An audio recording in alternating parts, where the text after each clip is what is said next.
Hello friends, welcome to the session. In last session we learned about rendering items from arrays inside React, and in there we use a higher order array function called map, which I said convert this string arrays into JSX component.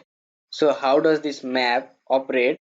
So in this video we are learning about that. So for that I have here one JS playground where I will write the code, because most of the people think that the map is given by React, but actually map is a JavaScript function, higher order array function we call it. So we can do that in normal JavaScript as well. So I will be demonstrating the use of map in this playcode.io, where we can write JS and we can see the console here. So normally, so what I have done is I have made an array 1567 and I have logged that array. So I will make another array as well. Const new array is equal to, I will just use that map here, and I will grab each and every item inside the map, and what I do is I will return item into 5. So to use this return I need to bind it like this. So what I did is I just returned the item multiplying it by 5.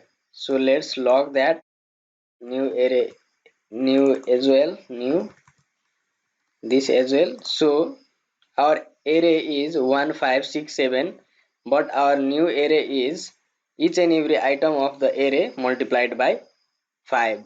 So what can we see from this example is the map function basically changing the shape of the original array. It is mapping the original array item and bringing some change in it.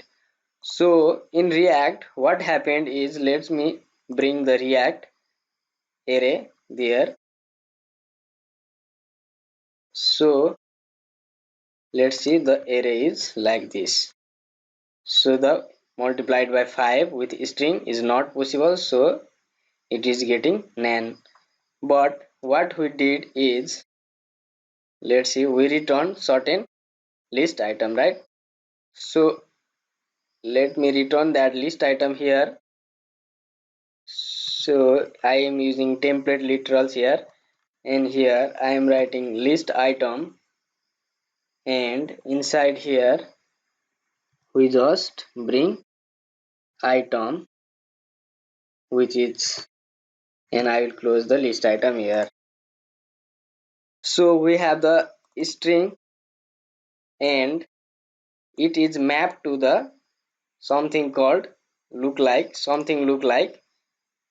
a HTML tag, right? So what React does after this is, all the items that are returned from here, it will treat it as a component and it will render it in the screen. So the item is actually mapped into some JSX element and it is rendered by React in the component. So that is how map function work. So concluding it, we say that the map basically bring change in the original array function, and it cause rendering list of item in React. And map is not a React function, but it is a function given by JavaScript itself. So that's all for this session. In next session we have another JavaScript array function called filter. We will look into that function, as that map and filter is most used function in React. So thanks for watching.